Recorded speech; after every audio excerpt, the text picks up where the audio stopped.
I imagine time is running out on Trey Lance, specifically with the Dallas Cowboy, who's got Trey Lance and it didn't work, and now Lance is just kind of floating around in the wilderness. When is he going to be ready, if ever, to start? I don't know. Look, is he ready to be a backup? The NFL preseason's officially over, and if we learned one thing, it's that we might be seeing the end of a sad, disappointing, and honestly, a fairly confusing era. Trey Lance went from being one of the most exciting and promising collegiate quarterbacks of the 21st century to a top 3 pick, to a young guy with a tremendous amount of potential who just couldn't stay on the field. Now he's being called one of the biggest busts in NFL history, and it looks like his career might be coming to an end pretty soon. Before we get to the content, make sure you drop like, subscribe, and turn on our notifications to help the channel grow. Now that we get all that out of the way,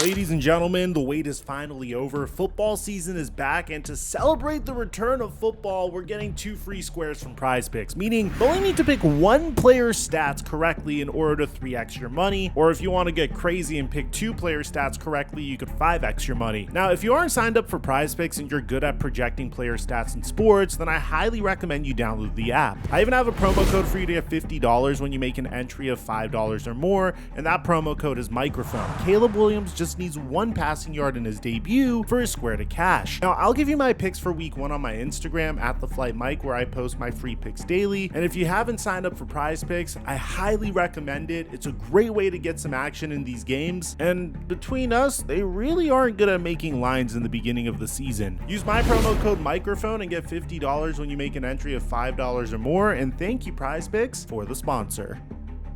Mike check 1212. What's going on, everybody? I know what you guys might be thinking. Mike, the reason why Trey Lance hasn't found success was because he was injured. He only played for 5 games for the 49ers, and then Brock Purdy was way better than him. But the thing is, it's not like injuries were the only thing that killed Trey Lance's career either. I mean, yeah, maybe the injuries in his first 2 seasons plus the literal once-in-a-lifetime breakout from Brock Purdy are what drove him out of San Francisco. But a guy who was the 3rd overall pick just 3 years ago should have no trouble finding success as a backup. And I know what you might be thinking. Mike, Trey Lance is a backup. Yes, he is a backup in Dallas right now, but he's not only sitting behind Dak Prescott, who is poised to sign a massive extension pretty soon, right, Jerry? And so what our fans, what you're seeing, what we deal with is we're buying time. We're option quarterbacking and we're going on out toward the sideline.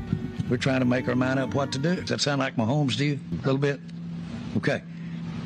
It do. But on top of backing up Dak Prescott, he's also backing up Cooper Rush, who's an undrafted human who has only 8 touchdowns in 7 years. You're not going to start over Dak, but being behind Cooper Rush on the depth chart as well is very telling. But at the same time, even when Dallas traded for Trey Lance, it was clear that he was going to have to earn that backup quarterback spot because Rush has been Mike McCarthy's safety valve for years. The problem is Dallas wanted Lance to earn this job. They didn't go out and get him for no reason. They wanted him to set himself apart and become that talent everyone thought he would be in 2021. Rush may be reliable, but he's not a game changer like Lance has the potential to be. And it's for all the reasons that Chris Sims says in this clip. He's not horrible, certainly. I mean, he can run the offense. He can make some plays down the field. He's smart. He knows how to play the game. But they traded for Trey Lance. They want Trey Lance to be the backup, it seems like. Trey Lance needed an opportunity, and Mike McCarthy agreed, giving Lance a huge opportunity to take over as the backup quarterback when he gave Lance the most preseason playing time on the team. Playing as many downs as you can in the preseason is the perfect way to show off your talent, and it usually gives the front office a good idea of the player you truly are. The player Trey Lance truly is threw 5 interceptions in his final preseason game. And that's a very rough way to end your personal showcase, and potentially your NFL career as a whole. And these picks weren't good throws that had an unlucky bounce. These were really bad interceptions. I mean, take a look at these. The first pick was a 5-yard out that was thrown way too late. For the second one, he held the ball way too long and then threw one of the worst picks I've ever seen in a long time. Look at this. Who was this even to? The third pick was clearly just Lance making the wrong read and getting baited by the linebacker, and he even got bullied at the end. The fourth pick was a 50-50, but you don't make that throw under pressure. And the last pick was a legit terrible throw on a play that could have sent the game to overtime. Now, I don't care much about the preseason, but as a Cowboy fan and possibly even a delusional Cowboy fan, my original thinking was that we traded the late round pick for Trey Lance, hoped that he could develop over the year that he was with the Cowboys, and use that as some sort of leverage in a Dak Prescott negotiation, and he clearly isn't even close to that. I mean, at this point, he's fighting to be a career backup in the NFL. It's clear that Trey Lance doesn't have the arm talent and especially the field awareness to ever be a starting QB in this league, but hey, at least his legs are still electric. With all the volume he was given, he not only led all preseason players in passing yards, but he led all preseason players in rushing yards too. To the naked eye, this could make him look like a good quarterback, but to anybody with eyes, Lance has become exactly what people think Justin Fields has. The two are eerily similar players. They even came from the same draft class, but at least Fields was part of a quarterback competition this summer. Lance is arguably the worst passing quarterback on a NFL roster today. Now, I know that everybody in the comments right now is angry, typing that it's just one game and that bad games happen all the time, but you have to understand, in the case of Justin Fields, we've shown you clips in previous content of him throwing perfect balls in training camp. We've praised his ball placement and have criticized his decision making in the preseason. This isn't like that at all whatsoever, because Trey Lance has been doing this stuff in practice as well, and I haven't even mentioned the fact that this is all against backups. Trey Lance threw 2 picks in a game against the Chargers to Tony Jefferson, who literally got released by the Los Angeles Chargers less than a week later. He's being read like a book by players who aren't even in the league anymore, and it's really hard to find some light in this situation. There's just no way he'd be able to make a positive impact in a regular season game, and look no further than Chris Sims' analysis to even further prove this point. The throwing is not smooth. It's still not natural,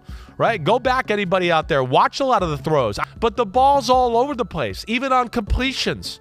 I mean, yeah, it's complete down the middle, but the guy had to jump up 7 feet in the air and stretch his arms out or go to the ground or turn his body and stop. What just looks more like a great athlete than a guy that can really play quarterback, and that's it's just really sad because coming into the league, Trey Lance was one of the most hyped up quarterback prospects of all time. And no, that's not an exaggeration. His freshman season at North Dakota State is arguably the greatest statistical season a college football quarterback has ever had. Nobody outside of NDSU fans really knew who Lance was when he was named the starter, but soon he became a household name. In a season where he led the Bison to a 16-win undefeated record, Lance would record 3,886 total yards and a 67% completion percentage, 42 touchdowns, and no interceptions. This wasn't luck. Look, he may not have been playing in the SEC or the Big Ten, but he still was making plays like this on a week-to-week basis. When you could put up numbers like that while making highlight reels every time you step foot on the field, you're certainly gonna have some hype to your name. This was legit the only season in his college career that he played over 2 games, and he was still a top 3 pick in the NFL draft. I mean, the only interception of his college career was this play that came in the one game that he played in 2020, and he still put up 292 total yards and 4 touchdowns. He literally didn't lose a single game in college. He's genuinely one of the greatest FCS quarterbacks of all time, and the Niners thought that so much that they traded multiple first-round picks just to move up 9 spots with the Miami Dolphins in order to draft him. In 2021, San Francisco made it very clear that Jimmy Garoppolo was not the long-term answer at quarterback and were desperately looking for his replacement. And with how quarterback heavy the 2020 class was, at least that's what we thought at the time, they knew that was their opportunity to get their guy. So they made a deal with the Dolphins where they would send 3 first-round picks, one from each of the next 3 years, to Miami to move up 9 slots to the 3rd overall pick. Well, hindsight's 2020 because when you look at it in 2024, this is one of the most lopsided trades in NFL history. Miami would use the 12th overall pick that year to trade up and get Jalen Waddle. They would then use their 2022 first to trade for Tyreek Hill. Then they would send the last first from 2023 to Denver in exchange for Bradley Chubb. Miami got one of the best receivers in football and 2 Pro Bowl players in exchange for one of the biggest busts in NFL history. And you know what's so funny about this? San Francisco thought they lucked into getting Lance at the time. Seriously, if Zach Wilson hadn't made this absolutely absolutely crazy throw on his pro day, Lance very well could have gone number 2 to the Jets. But he didn't, and San Francisco was convinced that they had drafted their quarterback of the future. It's wide open. Exactly. Oh my God, it's Trey Lance. It is Trey Lance. That threw us for a loop. The quarterback from North Dakota State, who has 17 career starts in college football.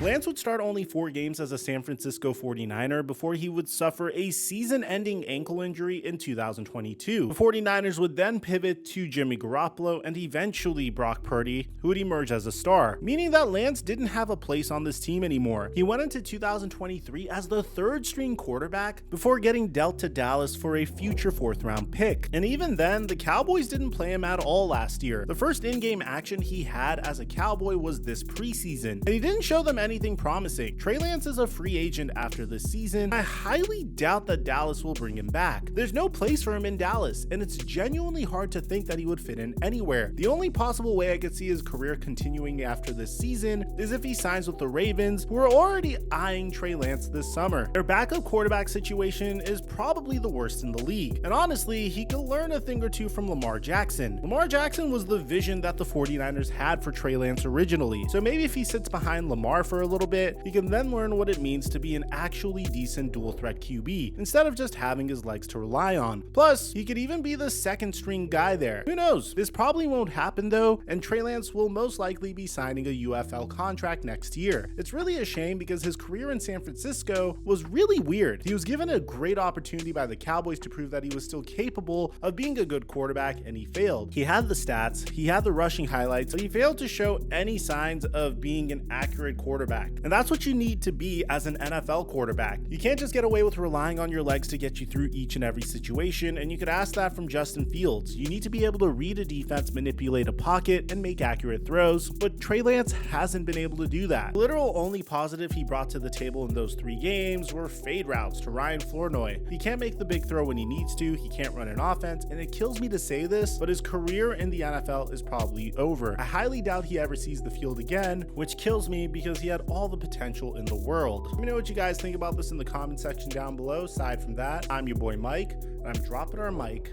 until our next upload.